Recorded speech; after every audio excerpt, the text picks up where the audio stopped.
the Chase Thomas Podcast, for people who have nothing but time to kill. Drew, who's your favorite Vol transfer this cycle? Can I go chalk? I saw this guy as a freshman when I got to do some ACC broadcast. I know where you're going. Henry Ford is like, Okay. I know that's kind of the chalky answer, but friends, this young man's got really stupid pop in at LNS where people love to vent and complain about how small the ballpark is. Or maybe is it just we've had some of the best power hitters in college baseball in the last 4 years that we've ever had in the sport. Or why not both? Right, it's a hitter-friendly park that we develop power hitters really well.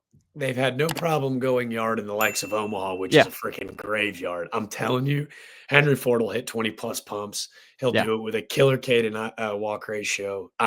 Defends it well. I am so stoked to see him in SEC play with maybe a little bit more eyeballs. I think Tennessee fans are going to fall in love with him early. Him and, the other Virginia kid.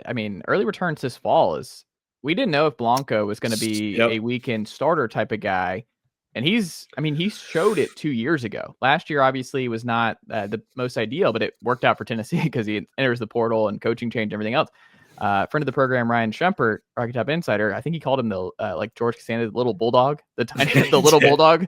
And shout out George Costanza. Yeah, like he's the bulldog. He's our little bulldog, and it's just he can shove, man. And he had a really big fall, and it seems like he's someone that I don't think a lot of fans are going to be in on yet, but he might be the next great transfer weekend days for Tennessee. Love that. I think he's a bona fide weekend guy when healthy, right? Like that's the key word in all of this. Like I know last year, despite what it is, it just never felt like he felt like himself. You give him a full offseason, the ability to kind of rehab that thing and come back at full strength. Again, not to keep harping up, but I had him 2 years ago in Durham when they faced Duke. And it's the pitchability, right? Like Bulldog is the perfect term for it because even when he doesn't have his best stuff, feels like he can work through an outing and go, man, he didn't really look great, but you look up and he's gone 6 1/3 and 5 Ks and he's just pitched a bat and let his defense work. And to your point, I think he's a guy that can eat up a ton of innings on that rotation. It's going to be a little bit unique than maybe some of the guys you've had in the past, right? It's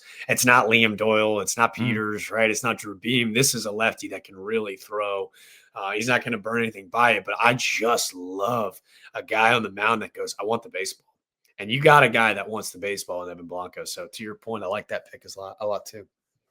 In-house, Tennessee had to play a lot of young guys last year. One of the things they had. Nicely done, nephew. The Chase Thomas Podcast. Hell yeah.